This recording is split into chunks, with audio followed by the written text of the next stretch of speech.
Le 12 décembre 2020, Ketchoboro, un étudiant gabonais, a aussi retrouvé mort. Selon la version des autorités, il s'agissait de maladie et selon la famille, c'était un assassinat. Son père affirmait d'ailleurs que le corps de son fils présentait des hématomes. 3 ans plus tard, Jenna Damis Binabongo Ibanga, 17 ans, étudiante gabonaise en Turquie, a été retrouvée morte le 25 mars dernier dans une rivière non loin de l'université de Parabu où elle étudiait le génie mécanique. Les premières conclusions de l'enquête avaient opté pour une mort naturelle, chose que sa famille avait refutée avec la plus grande des énergies. Le cœur d'une mère qui saigne, le cœur d'une mère qui a promis cet acte. Amen. L'âme d'une maman. Regardez la ressemblance. Ils ont forcément l'immatriculation de cette voiture. Et le visage de la personne. Ils savent déjà. Qu'ils ne voient pas parce que c'est Turc, qu'ils ne voient pas parce que c'est un Gabonais, qu'ils fassent leur justice. Le point entre ces deux disparitions est qu'il s'agit de Gabonais morts en terre étrangère où ils étaient allés de façon légale à la quête d'un avenir meilleur. Ces deux événements ont eu le mérite de remettre au goût du jour 2 problématiques. La première, la faiblesse de la diplomatie gabonaise. La deuxième, l'absence d'université sur le sol gabonais qui pousse les étudiants, même mineurs, à s'expatrier. À la réalisation de ce nouveau numéro des Dames de Tour, Al-Eni, le fils d'Ernest à la rédaction, Nelly pour vous servir. On y va.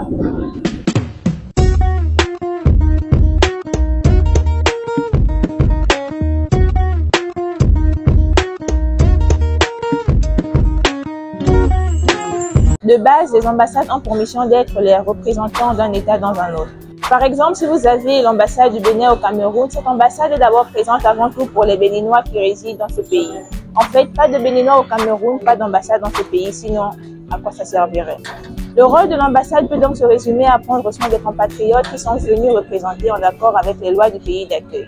C'est ça la démocratie. Enfin, en français facile.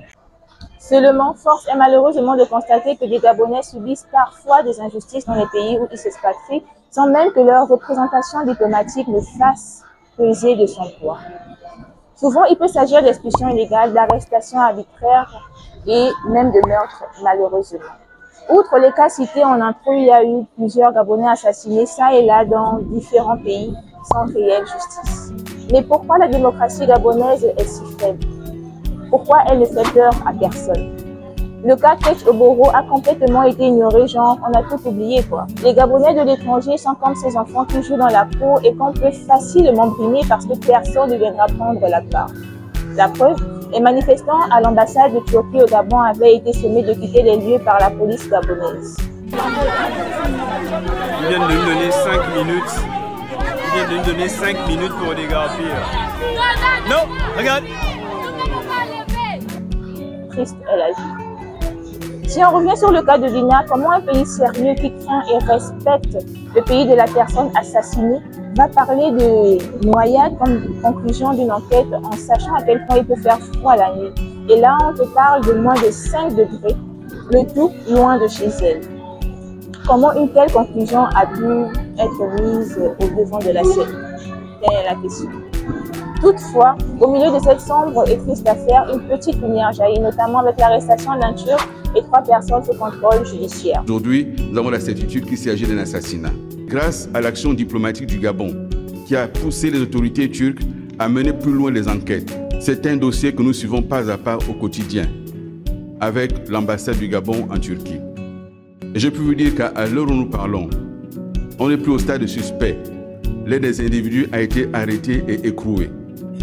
Notifiant que l'affaire a pris une tournure assez remarquable, non seulement sur le territoire gabonais, mais aussi et surtout sur le continent africain où blogueurs, influenceurs, coachs ont pris la parole en demandant justice pour Dina, ce au travers de nombreux hashtags présents sur la toile et dans les rues.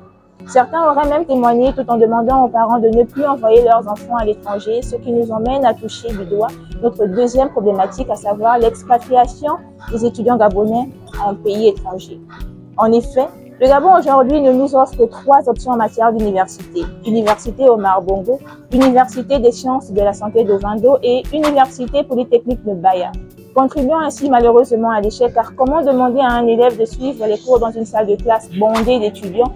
On te parle de près de 1000 élèves, alors qu'elle est censée contenir 300 à 400. Comment demander à cet enseignant-là de dispenser son cours dans une telle ambiance?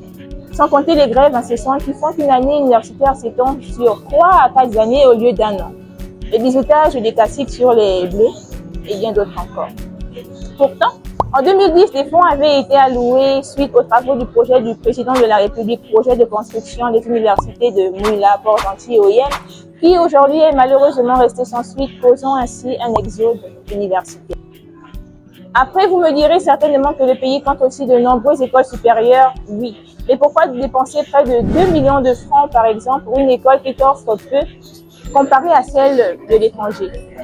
Combien d'étudiants gabonais aujourd'hui vivant en Gabon peuvent se vanter d'avoir un statut d'étudiant en alternance? Combien après leurs études se voient bénéficier d'un stage sans attendre de voir les années s'écouler devant eux? Et pour ceux qui réussissent, combien d'années doivent-ils encore patienter avant d'être enfin engagés dans la dite entreprise? Ils sont nombreux aujourd'hui à avoir terminé, à avoir des licences, master, doctorat, expérience professionnelle, à se retrouver dans les maisons, à ne rien faire. Les plus courageux vont se lancer dans l'entrepreneuriat. Chez les autres, le système est beaucoup plus flexible et ouvert, à l'écoute de sa population, permettant ainsi à chacun de se retrouver. Notre pays n'offre malheureusement pas des conditions d'études favorables et face à cette dure et triste réalité, les étudiants gabonais préfèrent se réfugier à l'étranger et y rester. C'était Nelly pour Elam Détour. Take care. Fort de l'or accorde autant de largesse. L'intelligence tourne le dos à la sagesse. Pays béni des dieux, y a tout mais tout manque. La politique cache dans ses poches toutes les banques. Pitié.